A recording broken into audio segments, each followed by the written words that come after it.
రాము ఓ సాదా గ్రామీణ యువకుడు. సోషల్ మీడియాలో చాటింగ్ ద్వారా అనుని కలుసుతాడు.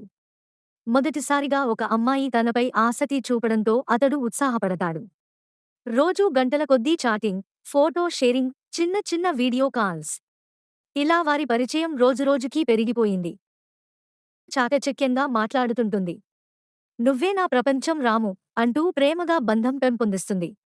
3 నెలల్లో ఇద్దరూ తమ ప్రేమను నిజంగా భావించుకుంటారు. ఒకరోజు అను రామును నగరానికి రావాలని అడుగుతుంది. అతడు తల్లికి చెప్పకుండా బయలుదేరి నగరానికి వస్తాడు. నగరానికి వచ్చేసరికి రాము ఎవర్నీ కనిపెట్టలేడు. అను ఫోన్ స్విచ్ ఆఫ్. ఆ వెంటనే అతనికి ఓ సందేశం వస్తుంది. పోలీసులకు చెప్పకూడదు. లేని పక్షంలో ఆమెను ఎప్పటికీ చూడలేవు, చంపేస్తా. రాము షాక్ అవుతాడు. తన ఫ్రెండ్ను సంప్రదించి ఇద్దరూ అనుని వెతకడం ప్రారంభిస్తారు. రాముని డబ్బు తీసుకురామని చెప్తాడు. గ్యాంగ్ లీడర్ ఫలానా హోటల్కి రమ్మని అంటాడు.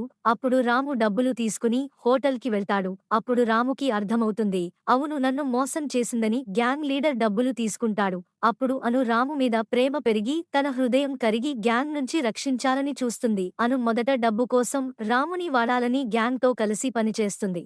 కానీ రాముపై ప్రేమ పెరిగిపోయిన ఆమె చివరికి గ్యాంగ్ను మోసం చేసి రాముని రక్షించేందుకు ప్రయత్నిస్తుంది. గ్యాంగ్ దాడిలో అను గాయపడి రాము ఎదుటే ప్రాణాలు విడుస్తుంది. ఆమె చివరి మాటలు, నిజంగా నిన్ను ప్రేమించాను రాము. నన్ను క్షమించు. రాము కన్నీళ్లతో చెబుతాడు, ఆమె నన్ను మోసం చేసింది అనుకున్నా. కానీ చివరికి ఆమె ప్రేమే నిజం. నీ కథల రాముకు అర్థమవుతుంది, మోసం చేయాలని అనుకున్న ప్రేమ కరిగి చివరికి నన్ను కాపాడలేని ఆమె ప్రాణం కోల్పోయింది అయింది. నీ కన్నీళ్లతో ఏడుస్తాడు.